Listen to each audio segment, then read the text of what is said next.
في ناس بتقولك ما توثق بالغريب، بس الغريب اليوم هو اللي استضافني وترك لي تخت وقال لي نام بسلام.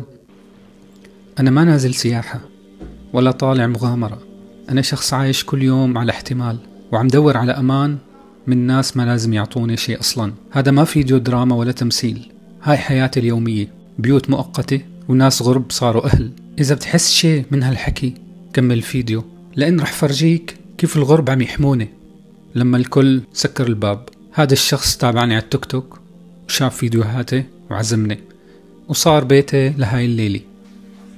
الله يسلمك. تفضل. الله على راسي. شوف أنا اليوم ببيت شخص جديد، ومبارح كنت عند حدا تاني، وبكرة ما بعرف وين رح كون. كل يوم عم صور وعم حاول ورجي الحقيقة بدون تجميل. اللي عم تشوفه هو الواقع، ضياع تعب بس كمان في أمل. في ناس بتسألني ليش عم توثق هاي اللحظات؟ بصراحة لأنه الحياة ما بس ضحك وفخامة، في كتير ناس مثلي تايهين عم يدوروا على أمان ولو لليلة وحدة. أنا من زمان يعني عم حاول إني أتواصل معك إنك تجي، وحاسس باللي عم تمر فيه، ويا رب ما بضيع تعبك هيك. بالعكس حتى عم شوفك كمساعدة العالم ومعلومات اللي الله يسعدك والله معلم. بالعكس هذا أنت كمان مكسور الخير عليه، الله يعطيك العافية. الله يقويك على هالشيء اللي عم تعمله فيديوهات رغم الضغوط اللي أنت فيها والله يا رب هيك الله يهدي بالك إن شاء الله الله يسعدك والله أنا عم حاول وصل يعني وثق كل اللحظات، لأنه ما بس هاي حياتي، هاي حياتي الحقيقية يعني 100% بلا فلاتر، ولكن حياة كتير ناس كمان ما حدا حاسس فيهم ولا حدا عم يوصل صوتهم. تقديمك للفكرة للناس بشكل عام زائد تصويرك يعني كتير حلو والله. فأنا هذا الشيء كتير عجبني فيك، إنه والله بصراحة عم تحاول إنك صح إنك مضغوط وهيك، لكن عم تحاول إنه يعني تطلع خارج الصندوق شوية. والله بصراحة أنا 4 سنين كنت مسكر على حالي الباب يا حول. من 2020 بالكامبات، بعد وصلت لمرحلة إنه خلص شايفهم أنا إنه عم يتخوتوا والأمور طولت كتير ورفوضات وعم يضيعوا بعمري. بداية 2024 بلشت تصور كل شيء شو عم يصير معي. نقول الإصرار إلا ما يجيب نتيجة، ما بضيع حق إن شاء الله. الورقة طالب وأنت حق هذا يعني ما في. الله يسعدك والله. ريحة الأكل بتشهي والله. لك إن شاء الله ألف صحة إن شاء الله. صح. بامي شط صلنا أكلنا بامي.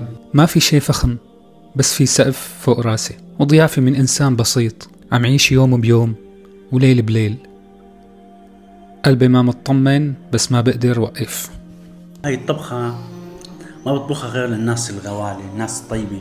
الله يسعدك. ونادرا اطبخها حقيقة يعني. يسعدك والله شكرا. بالعكس سهل أكثر، وبالعكس مصريين، وبتمنى أنا من كل الناس اللي عندها شوية ضمير إنه يعني يتفاعلوا بأمرك. عم نسعى ورب العالمين ما راح ينسانا إن شاء الله يا رب يا رب. أحيانا الغرباء بيكونوا أحن من القرايب، والناس يلي بدون ما يطلبوا شيء بيفتحوا بابهم. شكرا لكل حدا عم يوقف معي بهذا الطريق حتى لو بكلمة. أنا حاليا ما بملك غير جوالي، شنطتي، وعيون الناس اللي عم تتابعني وتشوف قصتي، ولسه ما بعرف النهاية. هل رح استقر بهالبلد أو أبدأ من الصفر بمكان جديد؟ قاعد برا نايم الأول. نطلع من ثيابنا. شو هذا؟ شو معلم؟ الناس عم تعمل سياحة وأنا من بيت لبيت معلم. الله يا ربي يهدي بالك. شو معلم لتبريد الرجلين. درجة الحرارة اليوم بهولندا 35 مع الرطوبة شد بتصير 40 عن جد. بريح نص الليل البرندة برد. بما انه ما في مروحة اليوم بدنا ناخذ الطريقة التقليدية تبعت العزل. شلون كانوا سايعين رجلك؟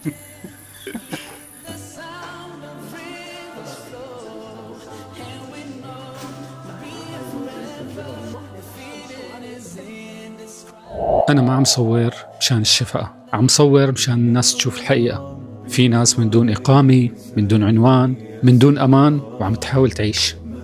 يعني بالمختصر في كتير نفس حالتي وما حدا عرفان عنهم شيء، لذلك عم وثق كل شيء من قلب الواقع. كيف عايش بلا إقامة وبلا تأمين صحي وبلا عنوان، ما عم أقدر لا أشتغل ولا في مكان ثابت، ولكن مستمرين بإذن الله، والأخير رح تفرج يعني إن شاء الله يا رب. هالليلة آمني بس بكرة مجهول، ويمكن ما حدا يستقبلني، ويمكن القدر يفتح باب جديد، بس طول ما في نفس في أمل. تعبت من الترحال بس ما تعودت على الاستسلام. كل باب تسكر خلاني دق على باب تاني بصوت أعلى، وأكتر شي بخاف منه هو إنه وصل لمرحلة ما عاد يهمني شيء. إذا وصلت لهون بالفيديو ساعدني توصل قصتي، شارك الفيديو، اعمل متابعة، واكتب لي بالتعليقات أسئلتك لحتى اللي عايش نفس وضعي يعرف إنه ما لحاله. وإذا عندك أي سؤال أو كلمة حابب توصلها اكتب لي.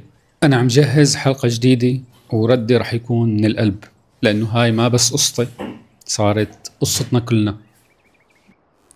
خلصت هالليلة وما في عنوان لليوم الجاي، بس كل يوم جديد هو فرصة جديدة.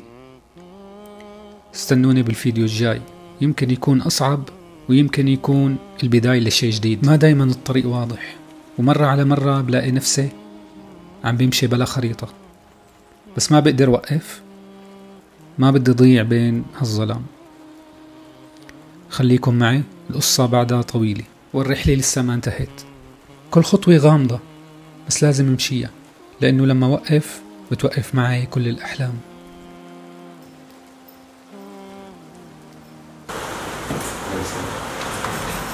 مع عيوني ها ما حسوا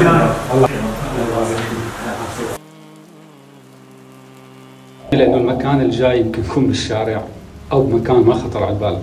بصراحة عم حس كتير بالإحراج بالنوم عند الناس، ما بعرف شو رح يطلع بعقلي الليل الجاي، وين رح روح. طلعت من عنده وكل شي حواليه صامت إلا أنا ماشي بس ما بعرف لوين، ما معي مفتاح، ما عندي عنوان، بس كل خطوة عم ماخدها هي مقاومة. في ناس بتشوف هذا المحتوى وبتقلي شد حالك الدنيا بسيطة، بس الحقيقة الحياة صعبة لما ما حدا ضامنك، لما تعيش على وعد وتنصدم من الصمت. بس كمان لولا كل هالضياع ما كنت قابلت الطيبين، الناس اللي بدون ما يعرفوك بيحضنوك، بيفتحوا بيوتهم وبيقولوا تفضل هون مكان إلك حتى لولا ليلي. أنا ضايع بس ما مكسور، وتأكدوا ما دام في صوت عم يوصل رح ضل أمشي.